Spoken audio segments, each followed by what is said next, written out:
Subhanahu wa ta'ala, kita semua sudah berkunjung ke Jabal Uhud, yang mana Jabal Uhud ini nanti akan berada di pintu surga.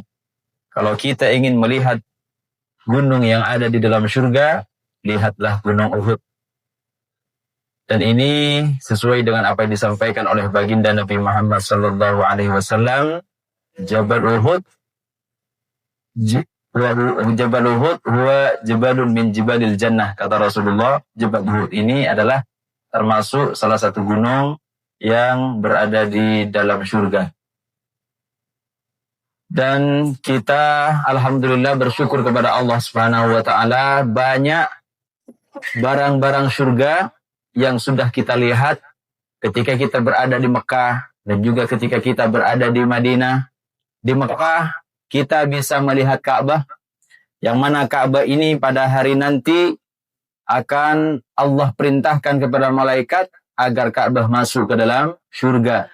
Sebagaimana ini juga dijelaskan dalam kitab I'anatul Talibin, bahwa pada hari nanti Ka'bah ini malaikat merintahkan Ka'bah agar masuk ke dalam surga. Siri al-jannata.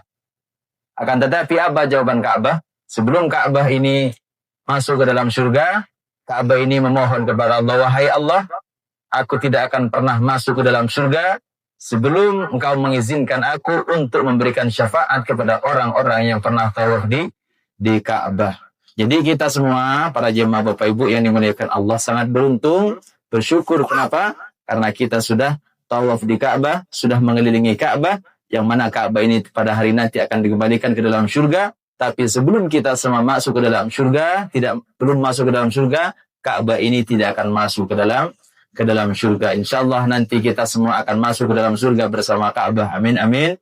Ya Rabbal Alamin. Para jemaah Bapak Ibu yang dimuliakan Allah. Dan juga di Mekah kita juga melihat Maqam Ibrahim, yang mana Maqam Ibrahim itu asalnya adalah sebuah batu yang dibawa oleh Nabi Ismail alaihissalam untuk membantu ayahnya Nabi Ibrahim ketika membangun Ka'bah.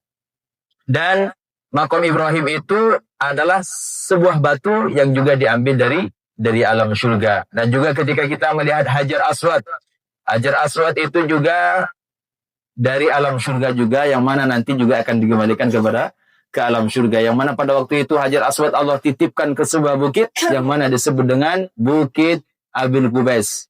Sudah pergi ke Bukit Abil Qubais kemarin? Nah, di sana Allah titipkan Hajar Aswad, Bapak Ibu. Kemudian setelah Nabi Ibrahim selesai dari pembangunan Ka'bah, batu itu diserahkan kepada Nabi Ibrahim dan ditaruh di Ka'bah Al-Mukarramah. Dan juga di Madinah ada juga barang-barang surga, seperti contoh Raudhah, yang mana Raudhah ini disebutkan dalam hadis Rasul, ma baina baiti wa mimbari raudhatun min riyadil jannah, tempat yang ada antara rumahku dan mimbarku itu adalah bagian dari taman-taman surga. Sebagian ulama menjelaskan dari hadis ini bahwa Raudhah ini pada hari nanti akan Allah kembalikan ke dalam surga. Semoga dengan adanya kita bisa melihat secara langsung barang-barang surga yang ada di dunia ini, kita semua adalah calon-calon surga. Amin, amin. Ya Rabbal Alamin. Para jemaah Bapak Ibu yang dimuliakan Allah Subhanahu wa taala, sekarang kita akan langsung menuju ke hotel. Sebelum kita sampai di hotel, kita akan melihat tempat-tempat bersejarah yang ada di kota Madinah Al-Munawwarah, seperti contoh Masjid Khandaq, Masjid Parit, dan juga ada Masjid Qiblatain, satu masjid tapi mempunyai dua kiblat.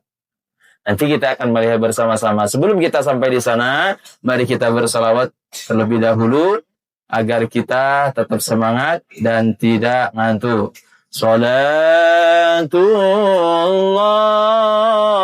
salamullah ala Taha Rasulillah. Salatullah, salamullah ala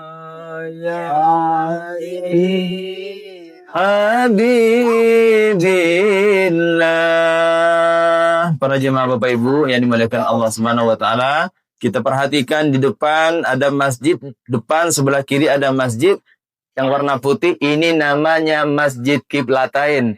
Masjid yang mempunyai dua kiblat. Kiblat yang pertama menghadap ke Baitul Maqdis, kiblat yang kedua menghadap ke Ka'bah Al-Mukarramah. Nah, kenapa di sini disebut dengan masjid yang mempunyai dua kiblat? Karena ini dikembalikan kepada sejarah yang terjadi di zaman baginda Nabi Muhammad sallallahu alaihi wasallam. Pada waktu itu, sebagian hadis menjelaskan Rasulullah ketika melaksanakan sholat duhur. Ada dalam riwayat hadis yang lain Rasulullah pada waktu itu ketika melaksanakan sholat asar. 2 rakaat pertama Rasulullah menghadap ke Baitul Maqdis. Tetapi setelah selesai dari 2 rakaat pertama, malaikat Jibril datang kepada baginda Nabi Muhammad sallallahu alaihi wasallam mengabarkan bahwa Allah merintahkan Rasulullah agar merubah penghadapannya yang asalnya menghadap ke Baitul Maqdis, menghadap ke Ka'bah Al-Mukarramah. Maka dari itu disebut dengan Masjid Qiblatain, masjid yang mempunyai dua kiblat. Karena pada waktu itu ketika Rasulullah melaksanakan sholat duhur 4 rakaat, 2 rakaat pertama menghadap Baitul Maqdis, 2 rakaat kedua menghadap ke mana? Ke Ka'bah Al-Mukarramah. Rasulullah Muhammad SAW ketika berada di Madinah hampir selama 17 bulan. Rasulullah ketika melaksanakan sholat menghadap ke Baitul Maqdis. Kemudian Allah Subhanahu wa taala merintahkan malaikat Jibril dan dikabarkan kepada baginda Nabi Muhammad untuk merubah penghadapannya ke Ka'bah Al-Mukarramah. Dan ini diabadikan oleh Allah dalam Al-Quran. Kata Allah, qad nara taqalluba wajhaka fis sama' falanuwalliyannaka qiblatan tardaha fawalli wajhaka syatral masjidil haram. Ini di sebelah kanan kita. Inilah yang disebut dengan masjid yang mempunyai dua kiblat atau disebut dengan Masjid Qiblatain, Bapak Ibu.